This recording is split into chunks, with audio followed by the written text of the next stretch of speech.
The clatter of dishes and the hum of conversation filled Bella's, the upscale Italian restaurant where I'd been waiting tables for the past 8 months. My feet ached in the mandatory black heels that pinched my toes, and the starched collar of my uniform shirt scratched against my neck as I balanced 3 plates of linguine along my forearm. The scent of garlic and basil clung to my skin and hair, a perfume I couldn't wash away, no matter how long I showered. "Table 7 needs their check, Maya," Tina hissed as she brushed past me, her eyes darting nervously toward the entrance. "And whatever you do, don't mess up table 12. I nodded, sliding the steaming plates in front of a group of businessmen who barely acknowledged my existence. That was fine by me. The invisible ones survived in this world. I'd learned that lesson early. As I turned to grab table 7's check, I felt it, the shift in atmosphere, like the air pressure dropping before a violent storm. The restaurant fell eerily quiet, conversations stuttering to a halt as the heavy oak doors swung open. 2 men in impeccable black suits entered first, their eyes scanning the room with mechanical precision. I'd seen enough movies to recognize security personnel, but these weren't the bumbling mall cops I'd grown up mocking with my friends. These men moved with the calculated awareness of predators, and then he entered. Vincent Moretti didn't look like what I'd expected from the whispered rumors that circulated among the staff. No flashy gold chains or gaudy rings. Just a tall, broad-shouldered man in his early 40s wearing a charcoal gray suit that probably cost more than my yearly rent. His dark hair was threaded with silver at the temples, and his olive-skinned face bore the subtle marks of someone who had seen and caused violence. But it was his eyes that made my breath catch, dark as midnight and utterly unreadable, like looking into an abyss that might swallow you whole if you stared too long. The maitre d' rushed forward, practically trembling as he greeted Moretti, who responded with a slight nod.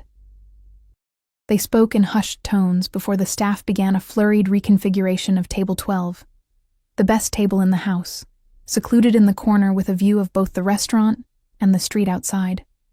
No one had told me who Moretti was when I started working at Bella's, but I'd pieced it together from fragments of whispered conversations and the way even the owner cowered in his presence.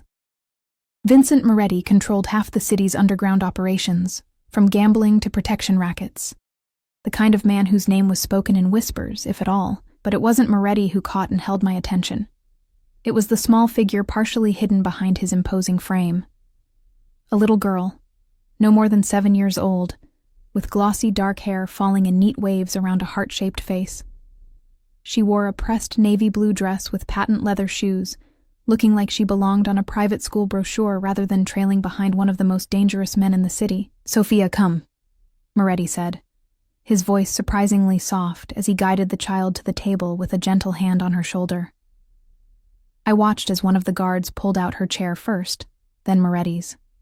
The little girl, Sophia, climbed into her seat with practiced grace, her back straight, chin up, a perfect miniature adult, but her eyes, so like her father's in shape but warmer in color, darted around the room with barely concealed apprehension. "Maya!" My manager Marco's urgent whisper broke my trance. He appeared beside me, face pale with panic. "You're taking table 12. "What?" I nearly dropped the checkbook I was holding. "Why me? That's Roberto's section." Roberto called in sick. Marco's right eye twitched, a tell that he was lying. "Just don't screw this up, okay? Mr. Moretti is a very important customer." Important. The euphemism hung between us, heavy with unspoken meaning. Important meant dangerous. Important meant that if I spilled water on his designer suit, I might not live to regret it. "Fine," I muttered, smoothing down my apron with trembling hands. As I approached table 12, I forced my face into the practiced smile that had earned me decent tips from businessmen who confused professional politeness for flirtation. "Good evening and welcome to Bella's," I recited, my voice steadier than I felt. "My name is Maya, and I'll be your server tonight. May I start you with some drinks?" Moretti's gaze flicked up to my face, assessing me in one swift, comprehensive look that felt like being stripped bare. I resisted the urge to fidget under his scrutiny. "Sparkling water for myself," he said, his voice a low, measured rumble, and... He glanced at his daughter, who stared down at her perfectly folded napkin.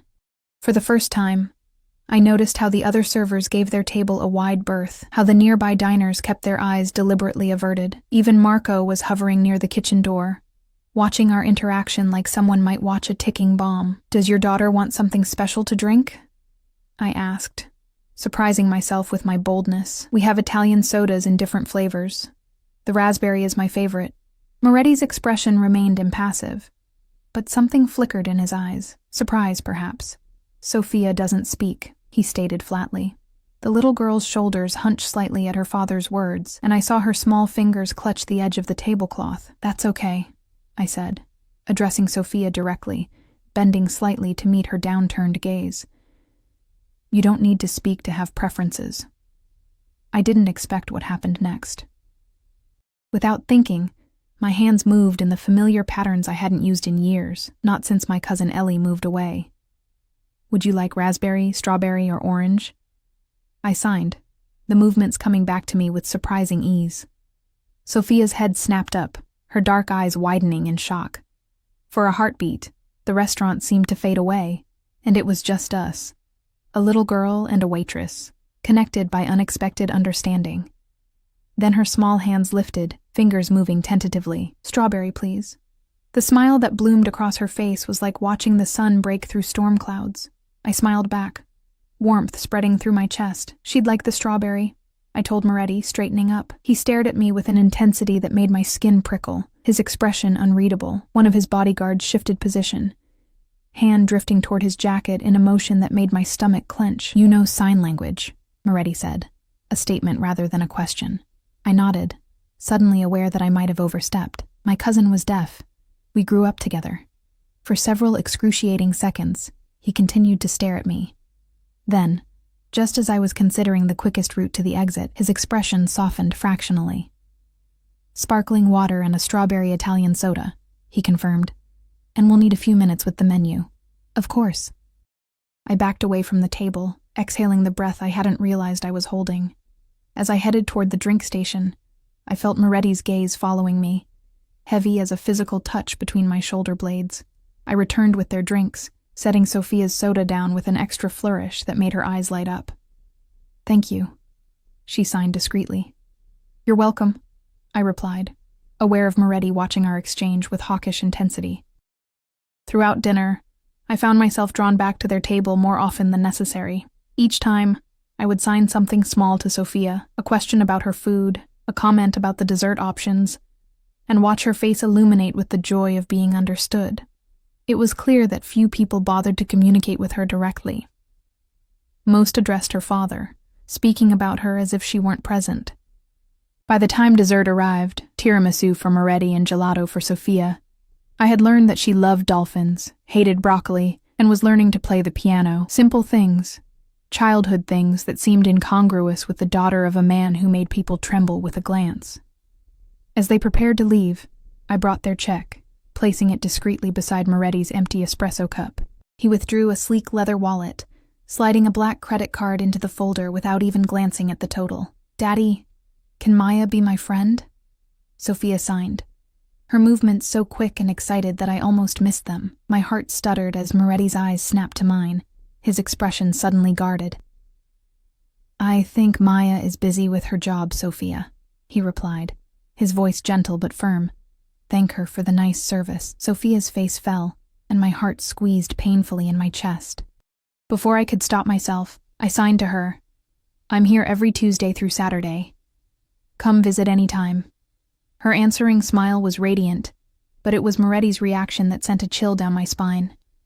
A calculating look that lingered too long, assessing something I couldn't name. As they left, Moretti paused beside me, close enough that I could smell his expensive cologne, notes of cedar and something darker, more primal. "Tuesday through Saturday," he repeated, his voice so low only I could hear it. Not a question, but a confirmation. Then he was gone, Sophia's small hand in his, bodyguards flanking them as they moved through the restaurant like royalty through a crowd of commoners. I exhaled slowly, my hands trembling as I collected their dishes. It wasn't until I was clearing the table that I saw it. The tip. 5 crisp $100 bills folded neatly under the salt shaker. "Holy shit," Tina whispered, appearing beside me like a ghost. "What did you do to earn that?" I stared at the money, a strange unease settling over me. "I just talked to his daughter," You must be the only person in this city crazy enough to talk to Moretti's kid. She shook her head. Everyone knows to stay away from them. Why? I asked, pocketing the bills before Marco could see and try to make me share. Tina's eyes widened. Because anyone who gets close to Vincent Moretti either ends up working for him, owing him, or 6 feet under. There's no in between. I should have heeded her warning. I should have called in sick the next evening, asked for different tables, done anything to avoid being pulled into their orbit. But when I arrived at work the following day, Marco was waiting by the time card machine, his face a mask of nervous tension. Mr. Moretti has requested you personally, he said, fingers worrying at his tie. He's bringing his daughter for dinner again. Table 12, 7 o'clock. I felt a fluttering in my stomach, part excitement at seeing Sophia again, part dread at being singled out by her father. Okay, I said, trying to sound casual.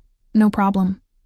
But as I tied my apron and prepared for my shift, I couldn't shake the feeling that I had inadvertently stepped into something much larger and more dangerous than I could comprehend. All because I'd made the fatal mistake of noticing a little girl that everyone else tried their best to ignore. 7 o'clock arrived with the inevitability of an incoming tide. I found myself hovering near the entrance, adjusting and readjusting table settings that were already perfect. When the heavy oak doors swung open at precisely 7:02, my heart leaped into my throat.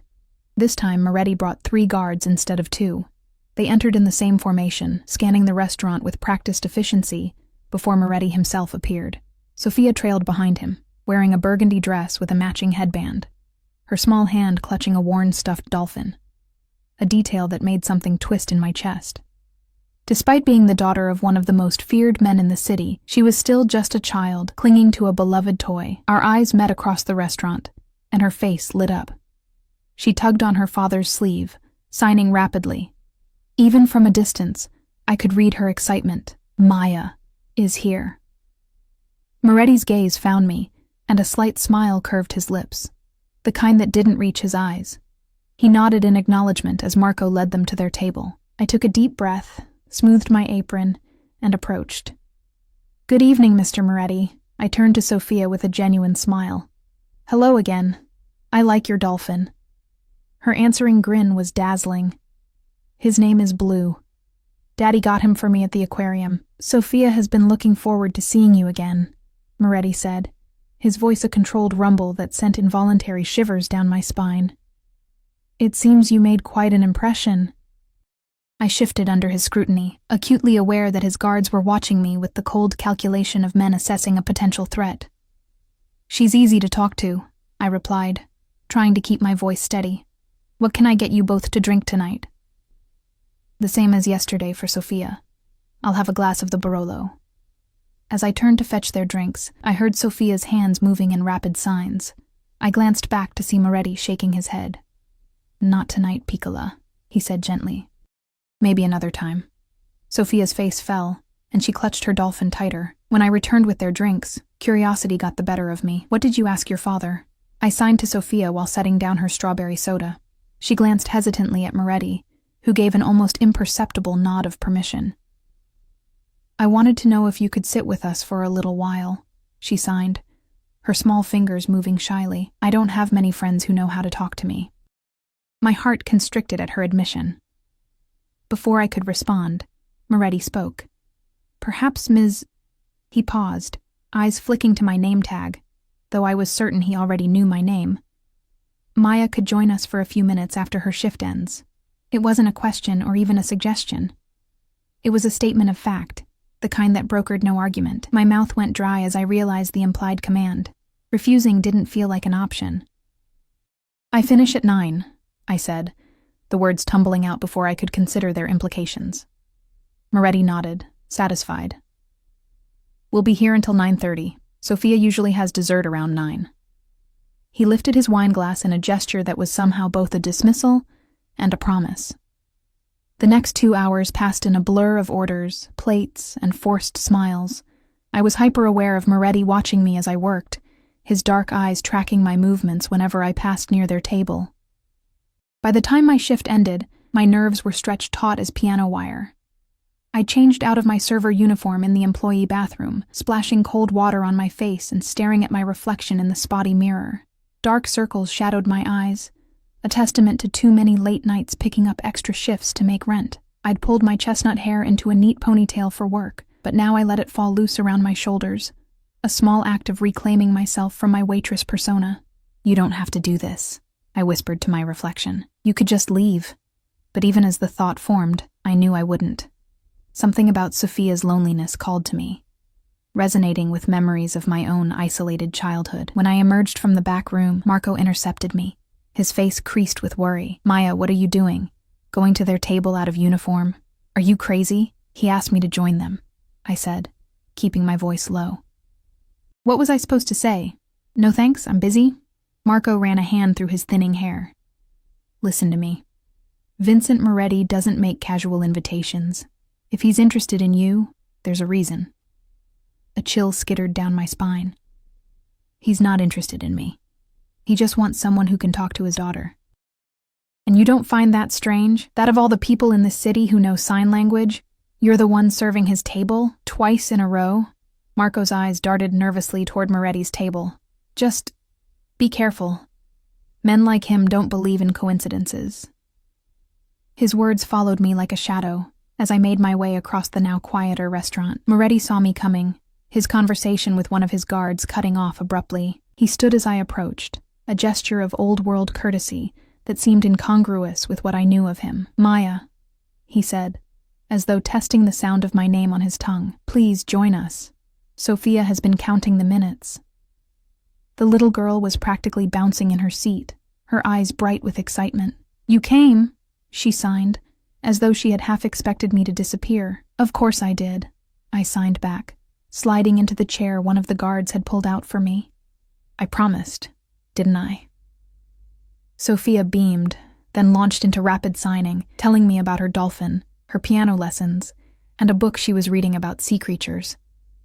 I nodded, responding when appropriate, acutely aware of Moretti observing our exchange with unwavering attention. "You sign very well," he remarked during a pause in Sophia's animated storytelling. "You mentioned a cousin?" "Yes. Ellie. We grew up together until I was 12. She was deaf from birth." I hesitated, then added, "She moved away when her parents divorced. I kept practicing because, well, it felt like keeping a part of her with me."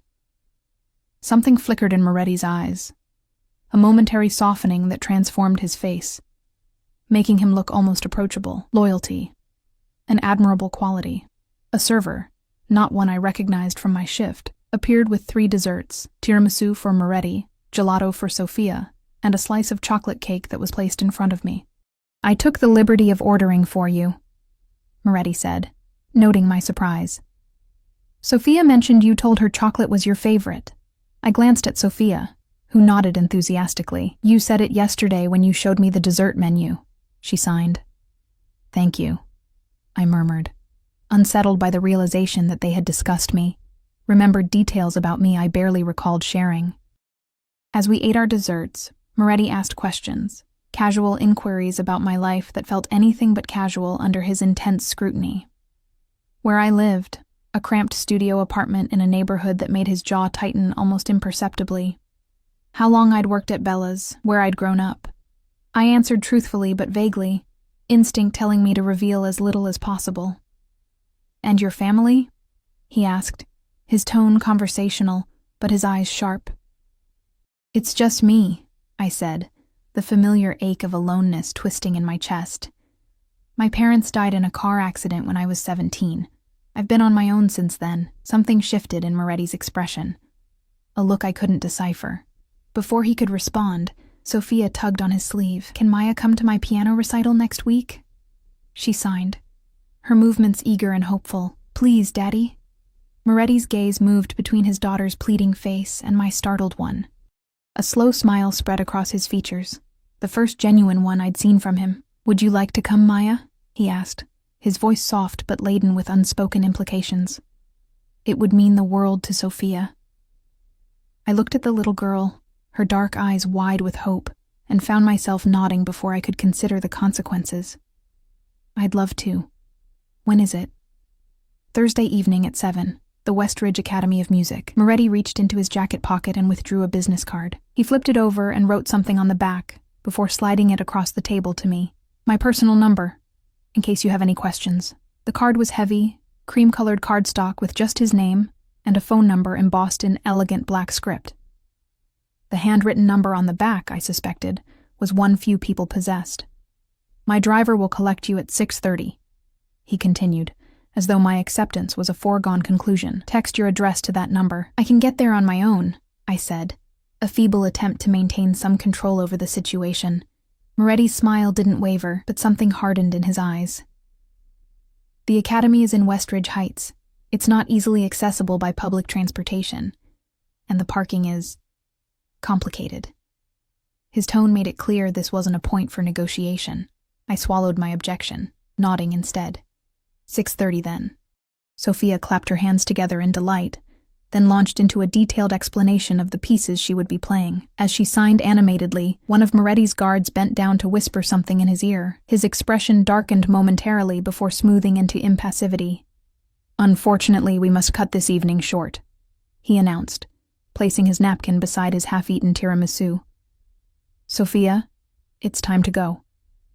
The little girl's face crumpled in disappointment, but she didn't protest, immediately sliding from her chair and gathering her dolphin. The swiftness of her compliance spoke of strict discipline. I'll see you on Thursday, I assured her, signing the words as I spoke them. She brightened slightly, signing back. Promise?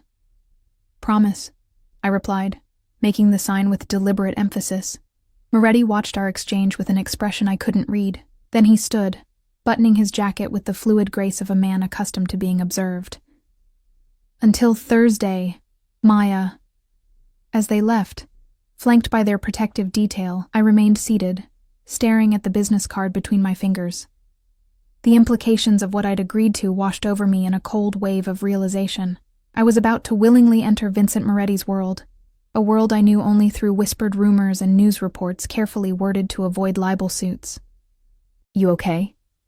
Tina appeared beside me, her eyes wide as she stared at the retreating figures of Moretti and his entourage. What did he want? I slipped the card into my pocket. He invited me to his daughter's piano recital. Tina's face drained of color. Maya, do you have any idea what you're getting yourself into? Men like Moretti don't just invite random waitresses to family events. I'm not random, I said, the words sounding hollow even to my own ears. I can talk to Sophia. That's all this is. No, Tina said, shaking her head slowly. That's not all this is. Nothing is ever that simple with people like him. She leaned closer, lowering her voice. There's a reason he brought her here 2 nights in a row. A reason he requested you specifically. Don't be naive. I wanted to dismiss her concerns, but Marco's earlier warning echoed in my mind. Men like him don't believe in coincidences. I gathered my purse, suddenly eager to escape the restaurant and the weight of decisions I wasn't sure I fully understood. Outside, the night air was cool against my skin, carrying the promise of approaching autumn. I wrapped my thin jacket tighter around myself and started the familiar walk to the bus stop, my mind whirling with conflicting thoughts. Part of me wanted to throw away Moretti's card, to call in sick on Thursday and every day after, to retreat into the relative safety of anonymity. But another part, a part I was almost afraid to acknowledge, was intrigued, drawn to the mystery of the silent little girl and her dangerous father. I was so absorbed in my thoughts that I didn't notice the black SUV with tinted windows until it pulled alongside me, keeping pace with my steps. My heart lurched as the rear window rolled down, revealing one of Moretti's guards, the older one with the scar bisecting his right eyebrow. Ms. Carter, he said, his voice gruff but not unkind. Mr. Moretti thought you might appreciate a ride home. The buses run infrequently at this hour. I stopped walking, my pulse pounding in my ears. How did they know my last name? I'd only ever introduced myself as Maya. And how did they know I took the bus? That's not necessary, I said, trying to keep the tremor from my voice. I'm fine, really. The guard's expression remained neutral. It's no trouble. Mr. Moretti insists on ensuring you arrive home safely. The emphasis he placed on insists made it clear this wasn't a request. I hesitated, weighing my options. Making a scene seemed unwise, running even more so. All right, I conceded, moving toward the SUV as the door swung open. As I settled into the leather seat, a chilling thought occurred to me. This was how it happened. The slow, inexorable process of being drawn into Vincent Moretti's orbit. Not with threats or violence, but with kindness that wasn't really kindness. Offers that weren't really offers. The SUV pulled away from the curb, carrying me into a future that seemed suddenly, frighteningly uncertain. And somewhere in the back of my mind, I heard Tina's voice again. Anyone who gets close to Vincent Moretti either ends up working for him, owing him, or 6 feet under. There's no in-between. The days until Thursday stretched and compressed like an accordion, sometimes crawling by with excruciating slowness. Other times rushing forward with alarming speed. I found myself watching the door whenever I worked, half expecting to see Moretti's imposing figure, but he didn't return to the restaurant. What he did do, however, was ensure his presence was felt in other ways. The morning after our dinner, a package arrived at my apartment. A building with no doorman and unreliable mail delivery, yet somehow, a pristine white box tied with silver ribbon appeared outside my door before I left for my morning shift. Inside was a children's book about a dolphin and a girl who could speak to animals, with a small note card bearing only the words, "Sophia thought you might enjoy this. VM." How he knew my address when I hadn't yet texted it to him sent a chill through me that no amount of coffee could dispel. The next day, it was a delivery of groceries, not random items, but precisely what I needed, including the brand of coffee I preferred, and the type of bread I always bought. The delivery person shrugged when I asked who had sent them, handing me a note that read simply, "You work too hard to waste time on errands. VM." By Wednesday, I was jumping at shadows, convinced I was being watched. The rational part of my brain said I should be terrified, should report this to the police. But what would I say? That a powerful man was sending me children's books and groceries? That his driver had offered me a ride home? They would laugh me out of the station if they weren't already on Moretti's payroll. Besides, a small, traitorous part of me was intrigued. No one had ever paid this much attention to me before. No one had ever noticed the little details of my life, the small struggles I navigated daily. It was unsettling, yes, but also strangely compelling. When Thursday evening arrived, I found myself standing before my closet, agonizing over what to wear to a children's piano recital. My wardrobe consisted primarily of practical, forgettable clothing, perfect for someone trying to blend into the background. Nothing appropriate for Westridge Heights, one of the wealthiest neighborhoods in the city. I finally settled on a simple navy blue dress, the one I'd worn to my final foster care hearing when I aged out of the system. It was the most formal thing I owned, though the hem was fraying slightly, and the fabric had faded from too many washes. At precisely 6:28 p.m., my phone buzzed with a text from an unknown number. Car waiting downstairs. Heart pounding, I grabbed my purse and made my way down the 3 flights of stairs to the street. The same black SUV from Monday night idled at the curb, gleaming like a panther against the dingy backdrop of my neighborhood. The same guard with the scarred eyebrow stood beside it, opening the rear door as I approached. "Ms. Carter," he greeted me with a respectful nod. "Mr. Moretti sends his apologies. He's meeting us at the academy. Traffic," he added, as though that explained everything. The interior of the SUV smelled of leather and subtle cologne. As we pulled away from my apartment building, I noticed a small gift bag on the seat beside me. "Mr. Moretti thought you might want this for tonight," the guard explained, noticing my confusion. Inside the bag was a delicate silver bracelet with a small dolphin charm, elegant, but not ostentatious. My throat tightened at the gesture, thoughtful, but presumptuous. Still, I slipped it onto my wrist, the cool metal a constant reminder of whose world I was entering. The Westridge Academy of Music was housed in a renovated historical mansion, all marble columns and manicured gardens. As we pulled through the wrought iron gates, I felt increasingly out of place. Parents in designer clothing escorted children carrying instrument cases across the grand entrance. Luxury vehicles lined the circular driveway, attended by valets in crisp uniforms. The driver parked in a reserved space near the entrance. Before I could reach for the door handle, it swung open, revealing Vincent Moretti in a charcoal suit that made him look both sophisticated and dangerous. His dark eyes swept over me, taking in the navy dress, the worn purse, the bracelet now adorning my wrist. "Maya," he said, offering his hand to help me from the car. "You look lovely." "Thank you for the bracelet," I said, acutely aware of the warmth of his palm against mine.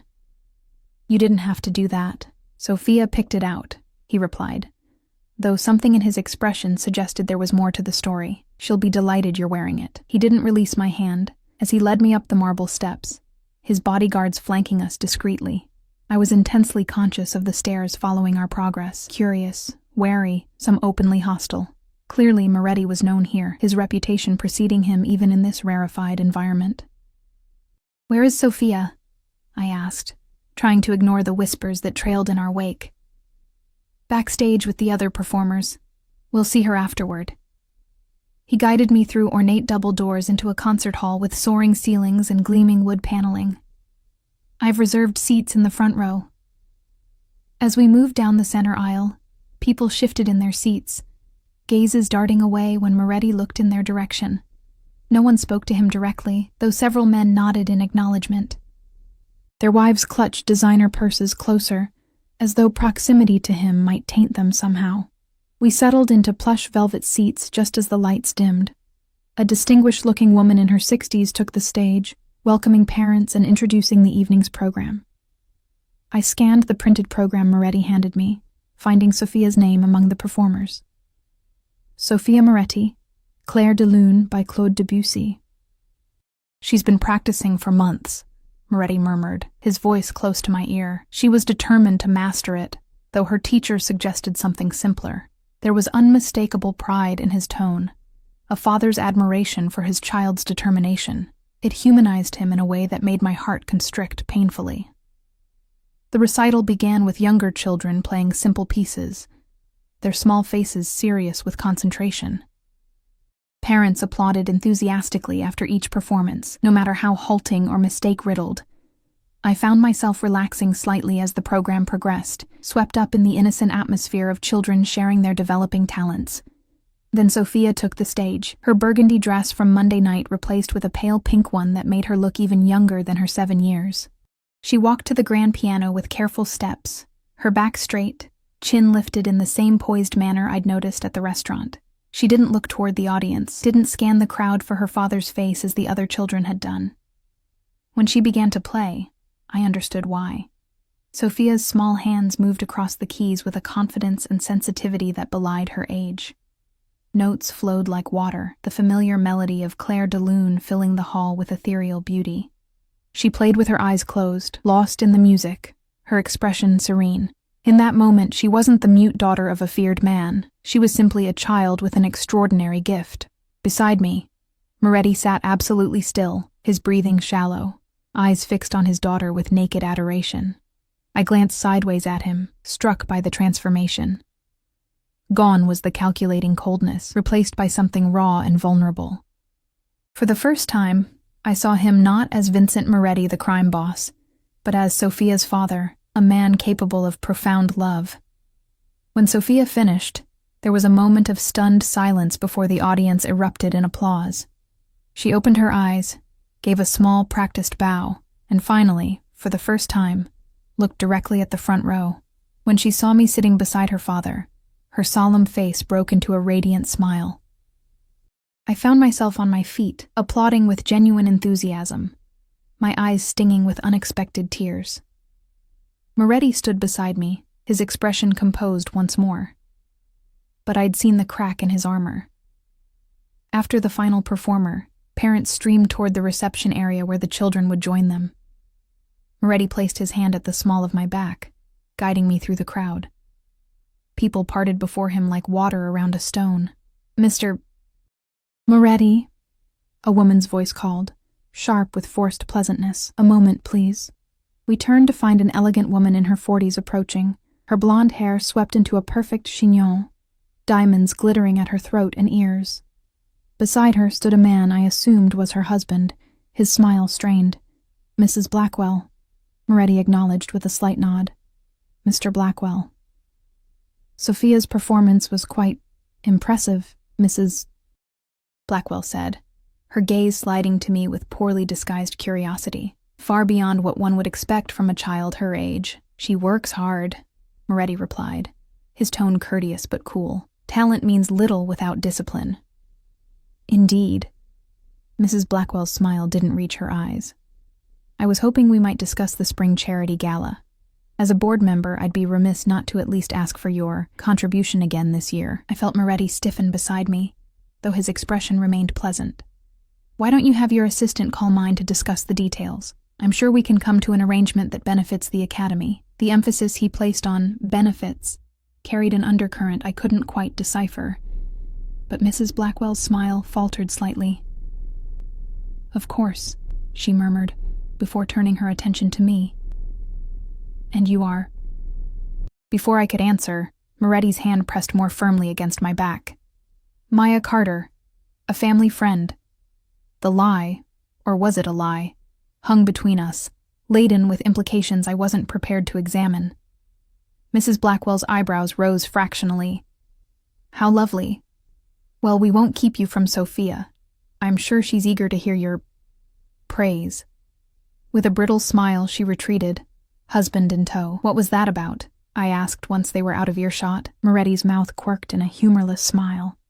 "Mrs. Blackwell's husband owes me a considerable sum. The academy benefits from my generosity, and in return, they overlook certain irregularities in Sophia's enrollment." I frowned, confused. "Irregularities?" "Most private institutions are reluctant to accept students with special needs. They cite lack of resources, inadequate staff training." His jaw tightened. "What they mean is that children like Sophia complicate their perfect image." The bitterness in his voice was palpable, a father's anger at a world that saw his daughter as less than perfect. Before I could respond, a small figure in pink burst through the reception doors, darting through the crowd straight toward us. Sophia launched herself at her father, who caught her easily, lifting her into a brief hug before setting her down. His hands moved in swift signs. "You were magnificent, Piccola. I am so proud." Her face glowed at his praise. Then she turned to me, signing rapidly. "You came. Did you like it? Was I good?" I knelt to her level, signing back. "You were amazing. The best one by far.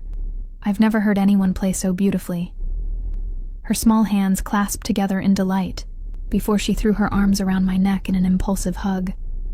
The scent of strawberry shampoo and piano polish enveloped me as I returned her embrace, something warm and painful expanding in my chest. When I straightened, I found Moretti watching us, his expression unreadable. Around us, other parents stared openly, whispering behind manicured hands. I realized how this must look. Vincent Moretti, his mute daughter, and a woman who clearly didn't belong in their world, communicating in a language few others here understood, an island of outsiders in a sea of privilege. "Sophia would like you to join us for dinner," Moretti said, his tone making it clear this wasn't just his daughter's wish. "To celebrate her performance." I hesitated, glancing at my watch. It was already past 8, and I had an early shift tomorrow. "I should probably—" "Please?" Sophia signed, her dark eyes pleading. "I want to show you my house and my room and my piano." Looking into her hopeful face, I found my resistance crumbling. One dinner. What harm could come from one more evening in their company? "All right," I conceded. "But I can't stay too late." Sophia's answering smile was worth the flutter of anxiety in my stomach. She slipped her small hand into mine, tugging me toward the exit with childish impatience. Moretti followed, a slight smile playing at the corners of his mouth as he watched his daughter leading me away. Outside, the night air had cooled considerably. Sophia shivered in her thin recital dress, and without thinking, I slipped off my cardigan and draped it around her shoulders. The gesture felt natural, instinctive, the kind of thing my mother used to do for me before the accident that took her away forever. "Thank you," Moretti said quietly as we walked toward the waiting SUV. "Most people don't see her. They see her condition, or they see me and what I represent. But not her." His words, spoken with rare vulnerability, caught me off guard. "She's easy to see," I replied honestly. "She shines." Something shifted in his gaze, a softening that transformed his entire face. For a heartbeat, I glimpsed the man he might have been in another life, one not shaped by whatever darkness had led him to his current path. As we settled into the SUV, Sophia nestled between us. I felt the familiar sensation of crossing a threshold into unknown territory. Only this time, I wasn't being pulled. I was walking forward with open eyes, drawn by the genuine connection with a silent child and the enigma of her dangerous father. The car glided through the city streets, leaving behind the familiar neighborhoods of my ordinary life. We turned onto a private road winding up into the hills overlooking the city, where mansions sat back from the road, hidden behind security gates and dense foliage. Moretti's home was not the ostentatious display of wealth I had expected, but a tasteful Mediterranean-style villa, warm lights glowing from within. As we passed through the security gate, manned by guards who nodded respectfully to Moretti, I caught a glimpse of extensive gardens and what looked like a separate guest house. "Welcome to our home," Moretti said as the SUV pulled to a stop in the circular driveway. "Sophia has been planning this evening since you agreed to attend her recital." Sophia bounced with excitement, tugging me from the car and up the stone steps to the heavy wooden front door. It opened before we reached it, revealing an older woman with silver-streaked dark hair and Moretti's eyes. "Nonna!" Sophia signed, releasing my hand to embrace the woman. "There's my star," the woman replied in Italian-accented English, hugging Sophia before looking up at me with undisguised curiosity. "And this must be Maya," I blinked in surprise. "You know my name?" The woman's smile was warm but assessing. "Sophia has spoken of little else for days. I'm Elena Moretti, Vincent's mother. Welcome to our home." Before I could respond, Sophia was pulling at my hand again, eager to show me her domain. I glanced back at Moretti, who nodded his permission. "Go ahead. Dinner won't be ready for another half hour. My mother will call you when it's time." Led by an enthusiastic 7-year-old, I was given a whirlwind tour of the Moretti home, or at least the parts of it deemed appropriate for visitors. The house was elegant but comfortable, filled with art and books rather than flashy displays of wealth. Sophia's room was a child's paradise, with bookshelves filled with stories, a small piano in one corner, and an elaborate dollhouse that she proudly informed me her father had built himself. It was in this moment, watching Sophia arrange tiny furniture in her dollhouse with meticulous care, that the reality of my situation truly hit me. I had somehow stepped into the intimate family life of a man who, according to every rumor and news report, was responsible for much of the city's underground criminal activity. A man who had people disappeared, who controlled politicians and police officers alike. Yet here was his daughter, just a little girl who wanted to show me her toys. Here was his mother, preparing dinner in the kitchen. Here was a home filled with music and books and photographs of Sophia at various ages. The contradiction made my head spin. "Do you like it here?" I signed to Sophia as she demonstrated how the dollhouse lights turned on with a tiny switch. She nodded emphatically. "I love my home. Daddy makes it safe." Something in her phrasing caught my attention. "Safe from what?" I asked. Sophia's expression grew serious, her small brow furrowing. "Bad people. The ones who hurt Mommy." My breath caught. This was the first mention of Sophia's mother I'd heard. Before I could ask more, Elena's voice called from downstairs, announcing dinner was ready. Sophia closed the dollhouse carefully, her earlier excitement dimmed. She took my hand again, but her grip was tighter now, almost desperate. "Don't go away."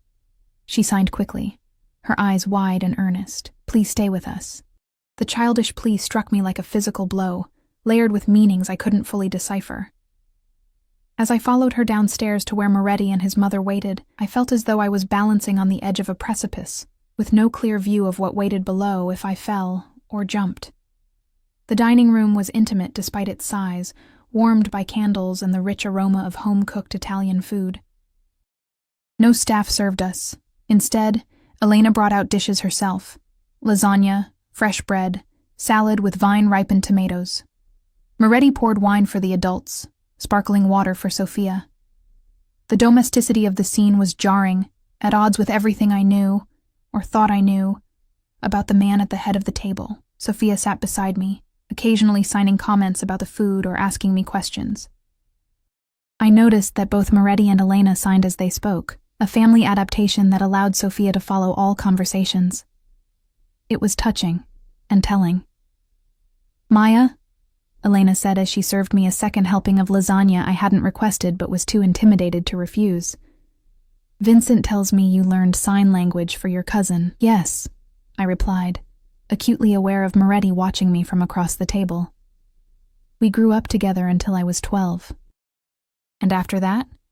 Elena pressed, her direct gaze reminding me of her son's. "You kept practicing?" I shifted uncomfortably. I didn't have anyone to practice with, but I studied on my own. Books, online videos. It felt important not to lose it. "As if you knew someday you would need it again," she observed, her tone suggesting layers of meaning I couldn't quite grasp. Before I could respond, Moretti intervened. "Mother," he said, a gentle warning in his voice. Elena smiled, patting his hand. "Forgive an old woman's curiosity." She turned to Sofia. "Tell Maya about your science project, Tesoro." The conversation shifted to safer ground as Sofia enthusiastically signed about her study of dolphin communication. I participated, asking questions and offering encouragement, but my mind kept returning to Elena's strange comment and Sofia's earlier revelation about her mother. After dinner, Sofia begged to show me the garden before I left. Moretti nodded his permission, and soon I found myself following Sofia's dancing figure through a landscaped paradise, lit by subtle ground lighting. The scent of jasmine hung heavy in the night air, mingling with roses and the distant salt tang of the ocean far below the hillside property. Sofia led me to a stone bench beside a small fountain. "This was Mommy's favorite place," she signed, her expression solemn in the moonlight. My heart thumped painfully. "Your mother," I signed carefully. "Where is she now?" Sofia's small face grew still. "In heaven. Bad men hurt her when I was 3. Her hands faltered, then continued. "Daddy doesn't like to talk about it. I'm so sorry," I whispered aloud, the inadequacy of the words burning in my throat. She nodded, accepting my sympathy with a child's directness. "After Mommy died, I stopped talking. The words got stuck inside. Her hands formed each sign with deliberate care. The doctors say I can talk, but something in my head won't let me. Selective mutism. I'd read about it once, a psychological condition often triggered by trauma. My heart broke for the little girl sitting beside me, who had witnessed something no child should ever see. "It's okay not to talk," I signed. "Your hands speak beautifully." Her smile was small but genuine. "Daddy learned signing for me, Nonna too. But nobody else tries." She looked down, fingers twisting in her lap.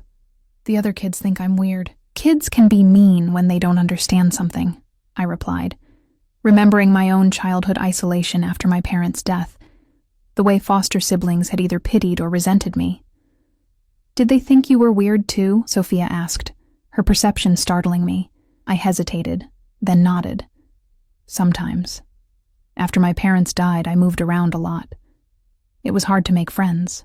But you're not alone anymore," she signed with childish certainty. "You have us now." The simple declaration left me speechless. Before I could formulate a response, a shadow fell across the bench. I looked up to find Moretti standing a few feet away, his expression unreadable in the dim light. "It's getting late, Sofia," he said gently. "Time for bed. You have school tomorrow." She pouted but didn't protest, sliding off the bench. "Good night, Maya," she signed. "Will you come back soon?" The question hung between us, weighted with hope. I glanced at Moretti, unsure how to answer. "You are welcome any time," he said, his voice low and even. Sofia would like that very much. It wasn't just Sofia's wishes he was conveying, I realized. There was an undercurrent in his tone that suggested my presence was something he also desired.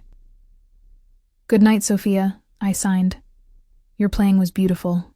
I'm proud of you." She beamed, throwing her arms around my waist in a fierce hug before darting over to her father. Moretti bent to kiss the top of her head, murmuring something in Italian that made her smile.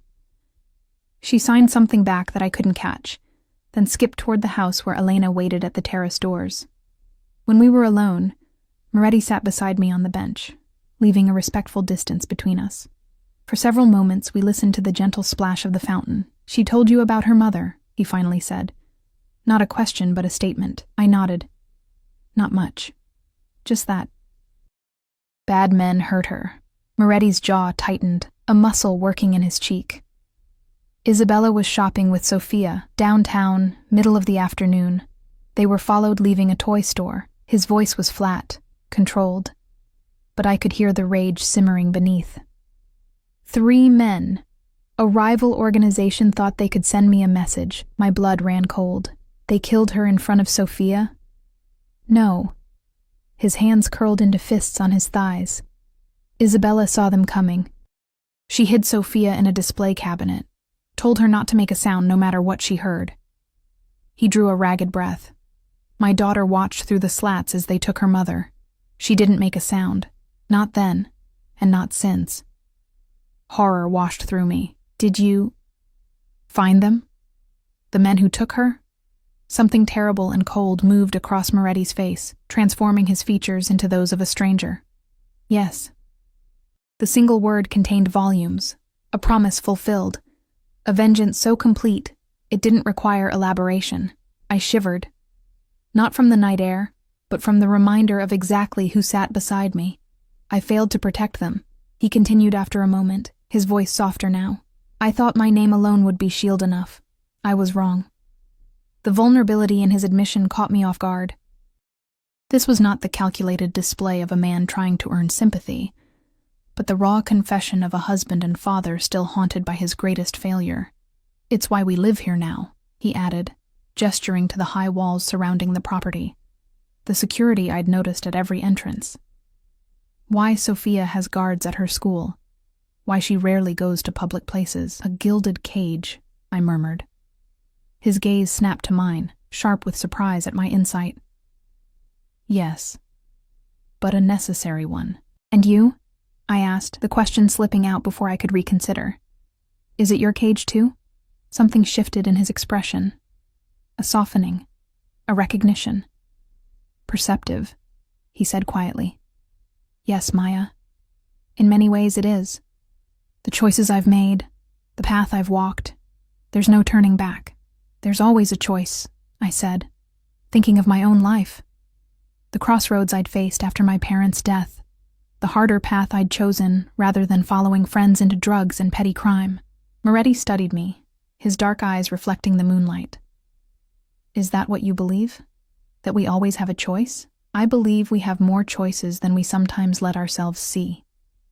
He smiled then, a genuine smile that transformed his face, erasing years of hardness. "You are not what I expected, Maya Carter." "What did you expect?" "Someone easily intimidated, someone who would see only what I wanted them to see." He leaned slightly closer, his voice dropping. "Instead, I find myself sitting in my garden with a waitress who sees too much and fears too little." My pulse quickened at his proximity, at the undercurrent in his words. "I wouldn't say I don't feel fear," I admitted. "I just don't always let it make my decisions for me." A rare quality. His gaze traveled over my face, lingering on my lips in a way that sent heat cascading through my veins, and an attractive one.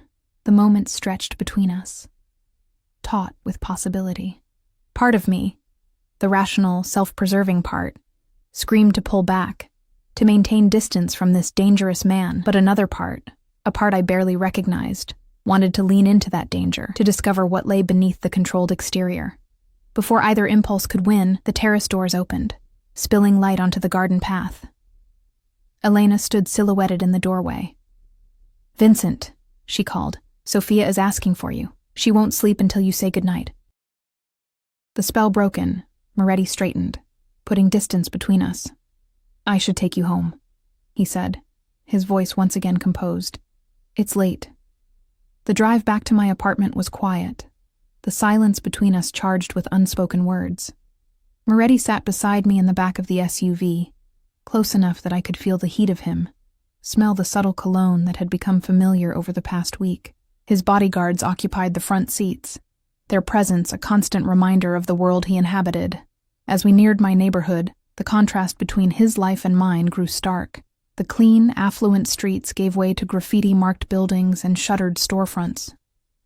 Moretti's expression remained impassive, but I saw his gaze noting every detail, assessing potential threats with the instinct of a man accustomed to danger. When the SUV pulled up in front of my building, I expected him to remain in the car, to send one of his guards to escort me to the door. Instead, he stepped out himself, coming around to open my door before his security could move. "I'll see Miss Carter to her apartment," he told them, his tone brooking no argument. The lead guard, the one with the scarred eyebrow, looked unhappy but nodded. "We'll wait here, sir." My apartment building had no elevator, just 3 flights of narrow stairs that I climbed daily without thought. Now, with Vincent Moretti following behind me, each step felt deliberate, the silence between us heavy with potential. At my door, I fumbled with my keys, suddenly nervous in a way I hadn't been even in his intimidating home. This was my space, my sanctuary, humble as it was. Having him here felt like worlds colliding. "Thank you for coming tonight," he said as I finally got the door unlocked. "It meant everything to Sophia. I enjoyed it," I replied honestly. "She's an incredible child," he nodded, pride evident in his expression. "She is." I hesitated, one hand on the doorknob. Common courtesy dictated I should invite him in, but nothing about our interaction fell under the realm of common anything. "Would you like to come in?" I asked finally, gesturing to my small apartment. "It's not much, but I could make coffee." Moretti's eyes held mine for a long moment. "Another time, perhaps," he said, his voice low. "Tonight I need to get back to Sophia." I nodded, relieved and disappointed in equal measure. "Maya." He stepped closer, entering my personal space with the confidence of a man unused to being denied. "There are things you should know, about me, about why you're here." My heart stuttered. "What do you mean, why I'm here?" His expression was serious, intent. "Do you believe in coincidence? That of all the restaurants in this city, I would choose the one where you work? That of all the waitresses there, you would be the one to serve us?" Cold spread through my chest. "You knew I could sign before you came to Bella's." It wasn't a question, but he answered anyway. "Yes." "How?" He hesitated, then seemed to come to a decision. 3 months ago, I began searching for someone who could communicate with Sophia. Someone who might connect with her. The specialists, the tutors, they were qualified, but they didn't see her. They saw a job, a paycheck. His jaw tightened. "I have resources. I had people looking for candidates with the right skills, the right character. You had me investigated." The realization was a cold stone in my stomach. "Yes." He didn't apologize, didn't try to soften the admission. "I know about your parents' accident when you were 17, your time in foster care, your cousin Ellie, your scholarship to community college that you had to abandon when your last foster family moved away." Each revelation was like a physical blow. My privacy, my history, laid bare for this man's scrutiny without my knowledge or consent. "So the restaurant, meeting me, it was all arranged?" My voice sounded distant to my own ears. "The opportunity was created," he acknowledged. "But what happened afterward? Sophia's connection to you, your kindness to her, that was real. Unexpected even." I stepped back, needing distance. "I don't understand. Why go to such lengths? You could have hired an interpreter, a tutor." "I did. Many. Sophia rejected them all." Frustration edged his voice. "She needs more than someone who can sign, Maya. She needs someone who understands isolation. Someone who knows what it means to be alone in a crowded room." The accuracy of his assessment cut deep. I did understand that feeling, the invisible barrier that had separated me from others after my parents' death. The sense of being perpetually on the outside looking in. "So I'm... what? An employee? A project?" The thought left a bitter taste in my mouth. "No." He moved closer, eliminating the distance I'd created. "You were meant to be Sophia's companion, perhaps her tutor. But you've become... He paused, seeming to search for the right word. More. My pulse quickened at the intensity in his gaze. More, I repeated softly. His hand came up, fingers brushing my cheek with surprising gentleness. I didn't anticipate you, Maya Carter. The way you stand your ground, the way you see beyond surfaces. His voice dropped lower. The way you make me want things I haven't wanted in a very long time. The air between us seemed to crackle with electricity. I should have been angry at his manipulation, his orchestration of our meeting. Instead, I found myself swaying toward him, drawn by something I couldn't name. This is a bad idea, I whispered, even as my body betrayed me, leaning into his touch. Yes, he agreed, his thumb tracing my lower lip. A complication neither of us needs. And then he was kissing me, his mouth claiming mine with a hunger that stole my breath. I gasped against his lips, my hands instinctively coming up to grip his shoulders, not to push him away, but to steady myself against the storm. His kiss was like nothing I'd experienced before, confident, consuming. Leaving no room for thought or doubt, one of his hands slid into my hair, cradling the back of my head while the other pressed against the small of my back, drawing me against the solid heat of him. I should have resisted. I should have remembered who he was, what he'd done, the calculated way he'd entered my life.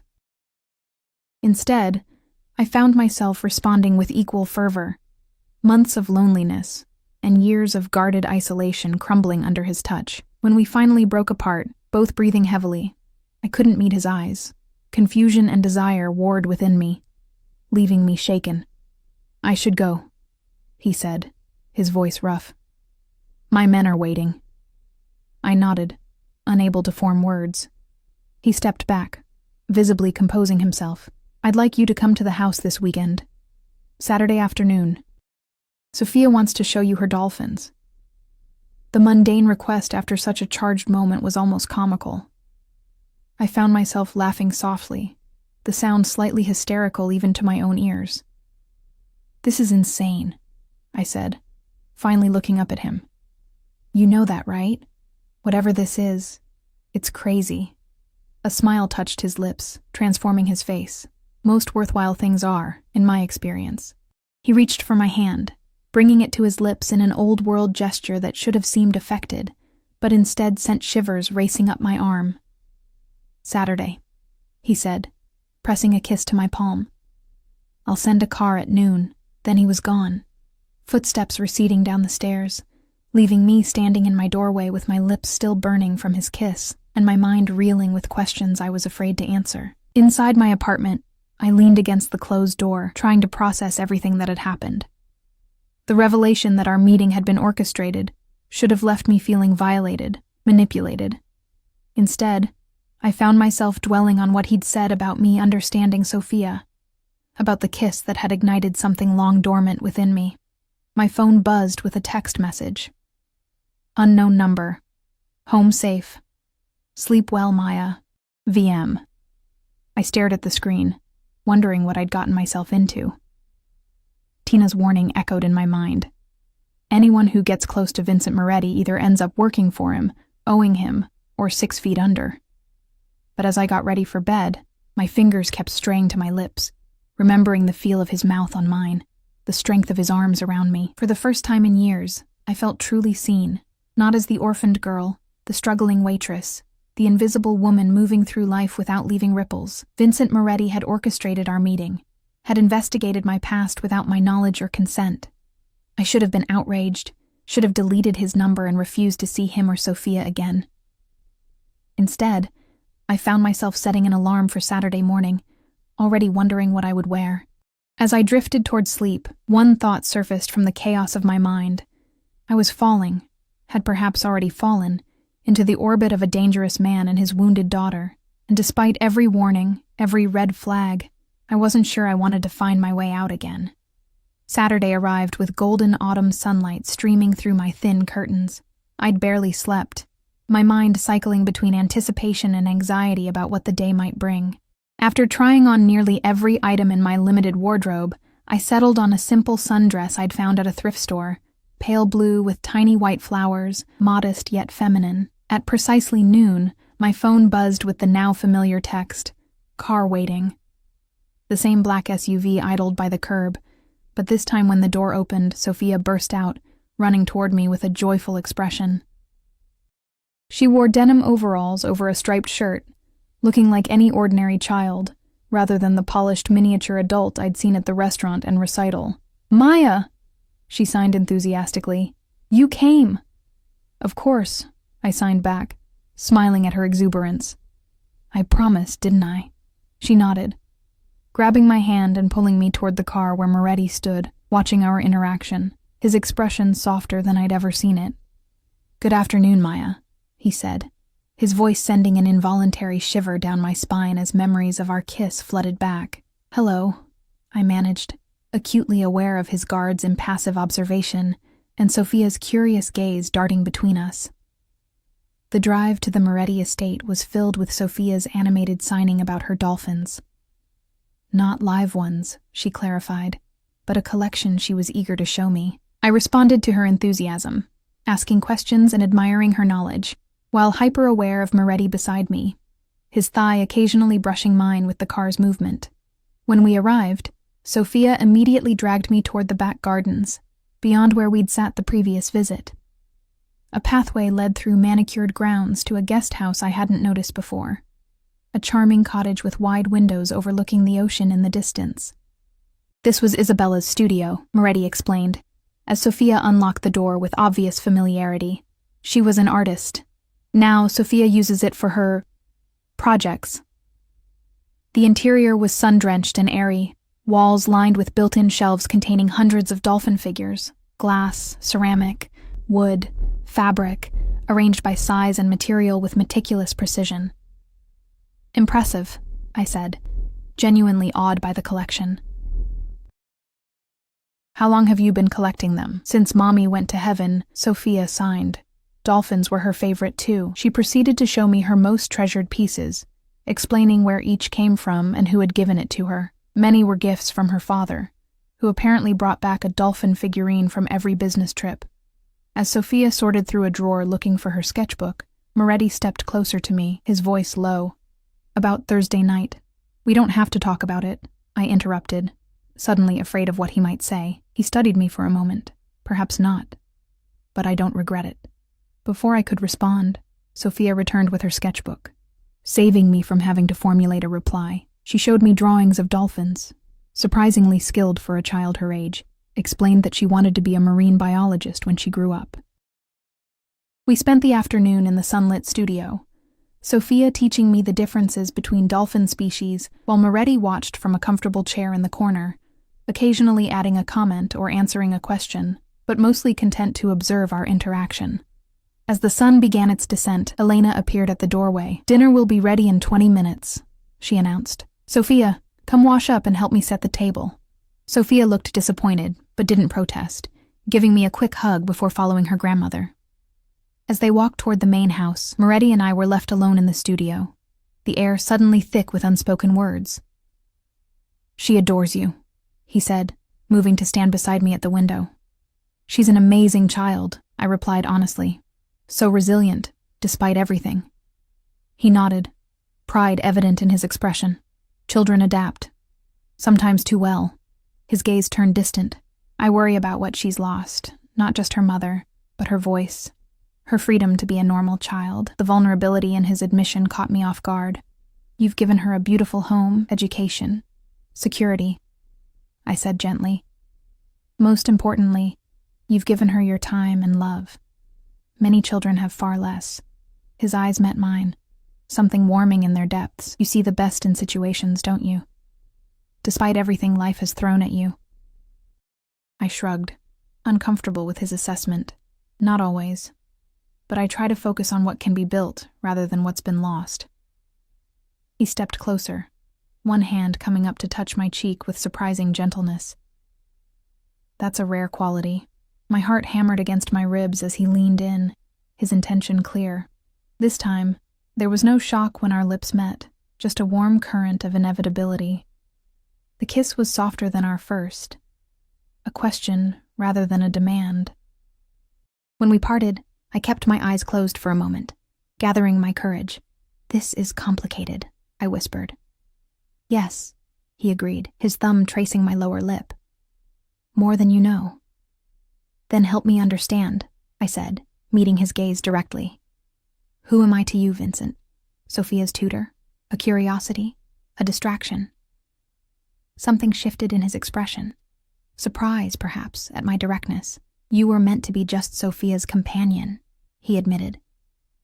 "Someone who could reach her in ways others couldn't. But now? His hands framed my face, his eyes intense. "Now you're a complication I didn't anticipate, but find I cannot walk away from." Before I could respond, his phone buzzed. He checked it, his expression hardening.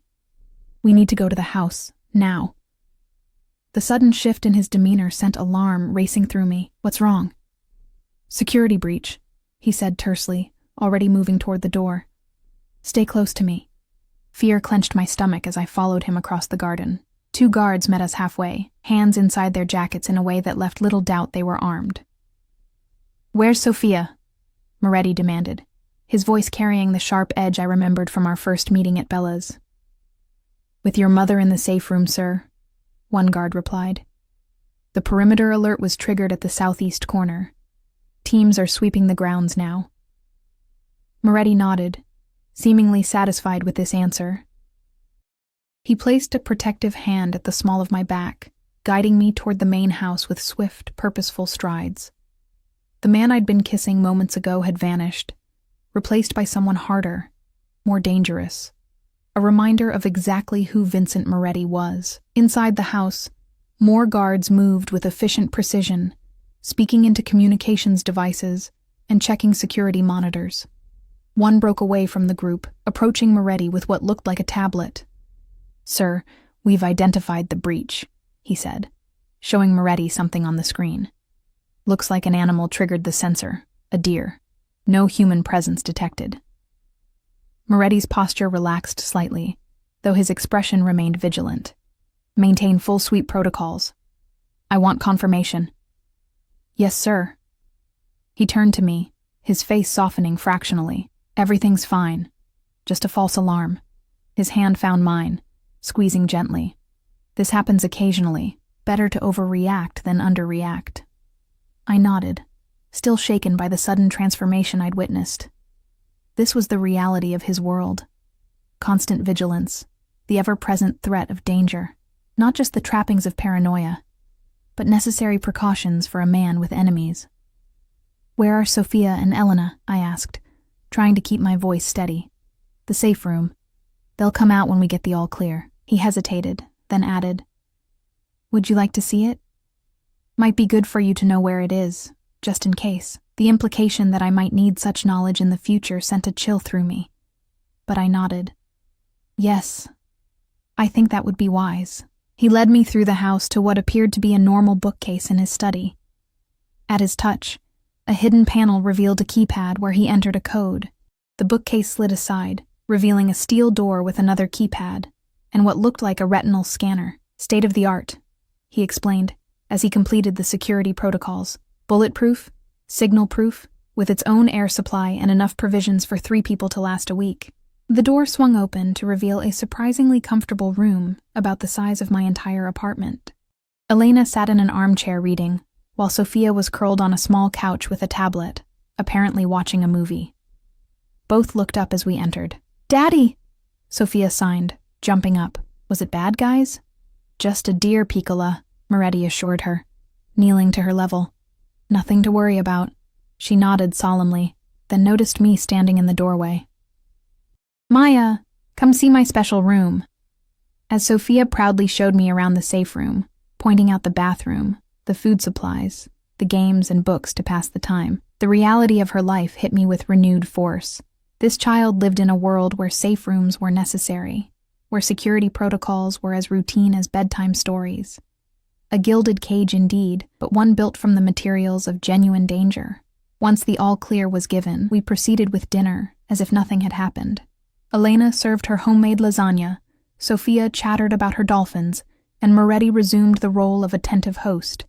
Yet something had shifted, a veil had been lifted, allowing me a clearer view of the reality I was stepping into.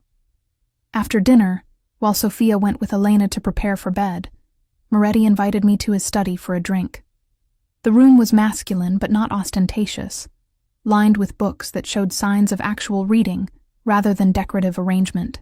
A chess set sat on a small table by the window, a game apparently in progress.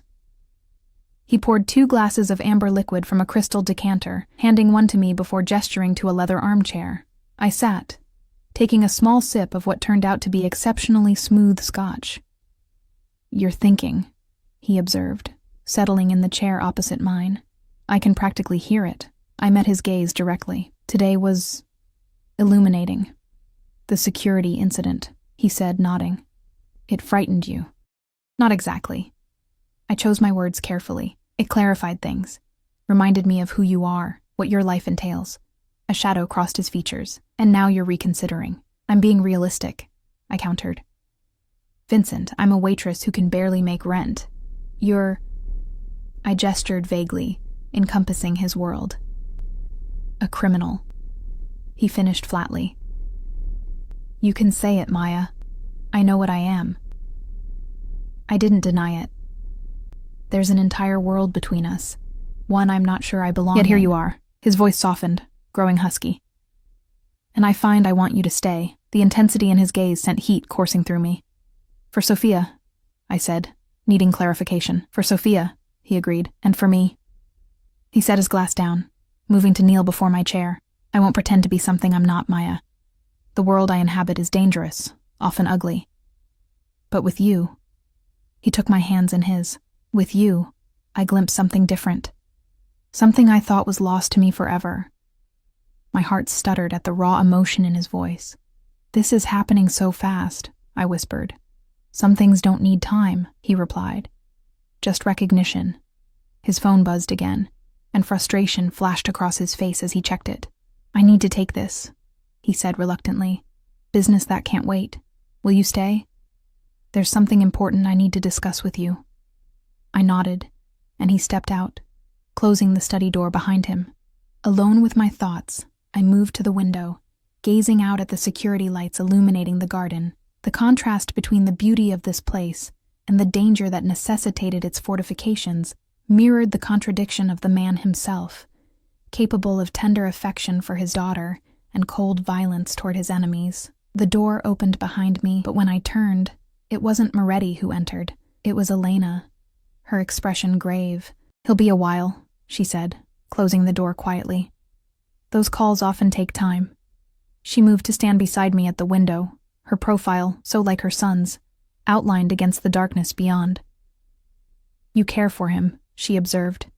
"And for Sophia." It wasn't a question, but I answered anyway. "Yes. More than I should, perhaps. Love doesn't follow shoulds, my dear." A sad smile touched her lips. "If it did, I would have advised my son against marrying Isabella, knowing the dangers that shadowed his life."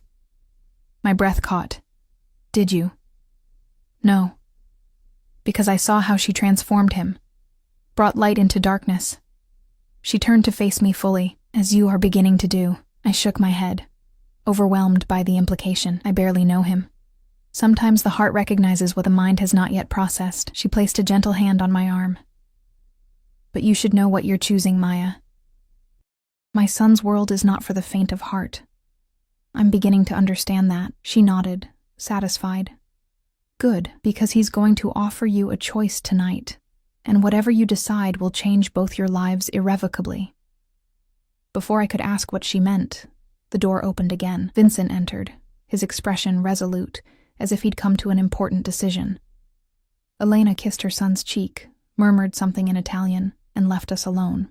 Vincent crossed to where I stood, taking my hands in his. "Maya," he began, his voice steady but gentle. "I want you in our lives, in Sophia's life and in mine. Not as an employee or a tutor, but as—" He hesitated, seeming to search for the right words. "As part of our family." My heart thundered in my chest. "Vincent, let me finish," he said, squeezing my hands. "I know this is fast. I know my world is complicated, dangerous even. But I haven't felt this way since Isabella. And Sophia, she needs you. We both do." The naked vulnerability in his expression stole my breath. This powerful, dangerous man was laying his heart bare, offering me a place in his closely guarded world. "I'm not asking for promises," he continued, "just a chance. Stay with us. Here. In the guest house, if you prefer. Get to know us. Let us know you. See if what I believe is growing between us is real." I stood at the precipice of a life-altering decision. Behind me lay the safety of my ordinary existence, lonely but uncomplicated. Before me stretched a future filled with both peril and possibility, with a man whose dark world was illuminated by his love for his daughter and potentially for me. "Yes," I whispered, the word escaping before conscious thought could intervene. "I'll stay." His face transformed with a joy so profound it erased all hardness, all danger, leaving only the man beneath.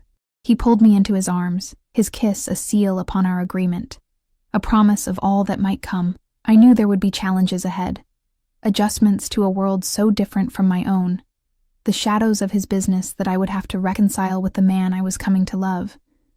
But as I stood in the circle of his embrace, with Sophia sleeping peacefully upstairs, I felt something I hadn't experienced since losing my parents. The sense of belonging, of coming home. For this man and his silent, remarkable daughter, I would brave whatever storms lay ahead.